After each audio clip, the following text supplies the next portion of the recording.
vienodo svorio, kaip ir Radoslavas Pačiuskis. Radoslavą Pačiuskį jūs turėjote galimybę matyti ne vieną kartą Sport 1 eteryje ir anksčiau.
Tautvydas Lileikis. Tautvydas Lileikis, štai jūsų ekranuose nekart neteko matyti šio kovotojo ringe.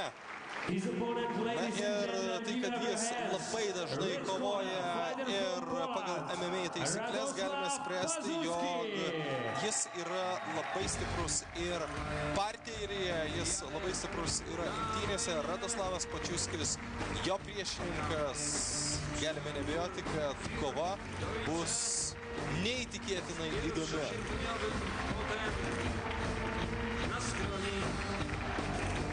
Zimne lufy wisa w nogawce spodni.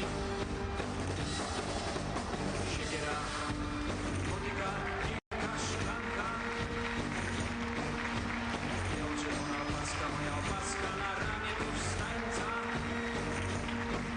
W kieszeni strach, orzełek i tytoń w bibule. Ja nie pęka, widać śmierć od tak na krótką koszulę.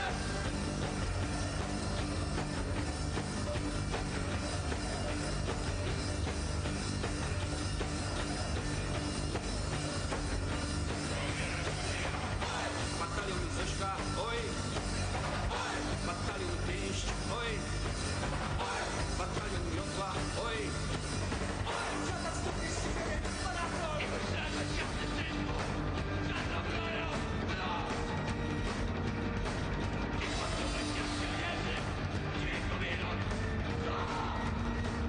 Radosław Pazuski.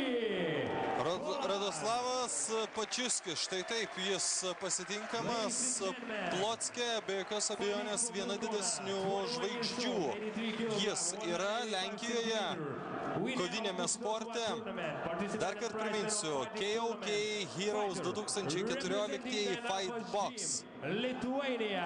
21 metų, 1,85 cm ir 83 kg svorio Tautvydas Lileikis. Šiandien savotiškas iššūkis kovoti pagal KOK taisyklės. Metais vyresnis to paties svorio Radoslavas Pačiuskis, Lenkija.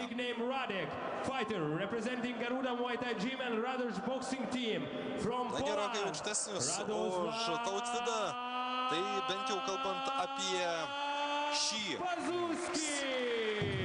šį fizinį duomenį, tai kaip ir gali turėti šiokį tokį pranašumą šis kovotojas.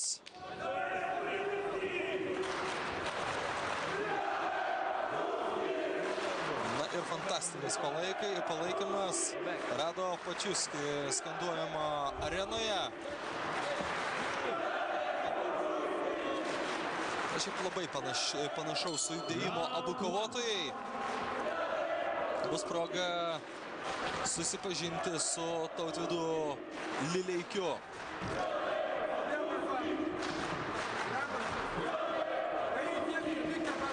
Kaunietis. Pakeista, kodėl Lietuvoje nedažnai matomas jis Siemens arenoje, tose didžiuosiuose renginiuose. Tas Pačiuskis valdo situaciją ir verčia gintis. Ir labai sunkiai verčia gintis jis dabar Lietuvos atstovą.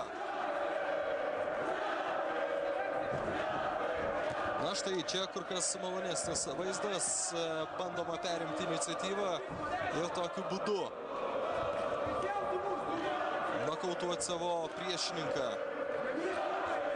Pradžiai net ir knockdownas nebūtų prastai, o čia knockdownas yra tik ne toje pusėje. 6-7, ar sugebės atsistoti? Ne, nokautas. Viskas, Radoslavas Pačiuskis laimi šią kovą. Reikia pripažinti, kad laimi pelnytai. Galbūt ne taip greitai. Labai stiprų smūgį praleido į korpusą dabar Tautvydas. Ir jo pasirodymas Lenkijoje buvo neįspūdingas. Antroji kova, kurią Lenkai laimi prieš pasaulį. Lenkijos pasaulio dvikovoje rezultatas tampa 2-0. Dar kartą pažiūrėkime šį epizodą. Iš kairės rankos praleidžia tiesiai į korpusą. Na, patys puikiai žinote, kaip apsunkina kvėpavimą tokie smūgiai. Ir per 10 sekundžių nesugebėjo pakilti nuo grindų Tautvydas Lileikis. Ir jam yra užfiksuojamas pralaimėjimas. Tikėkimės, kad kitas lietuvis Tadas Jonkus čia Plocke pasirodys geriau nei ką tik mūsų matytas ir dabar dar matomas Tautvydas Lileikis. Ladies and gentlemen, the winner is Red Corner, Radoslav Pazuski. Nuostabi kova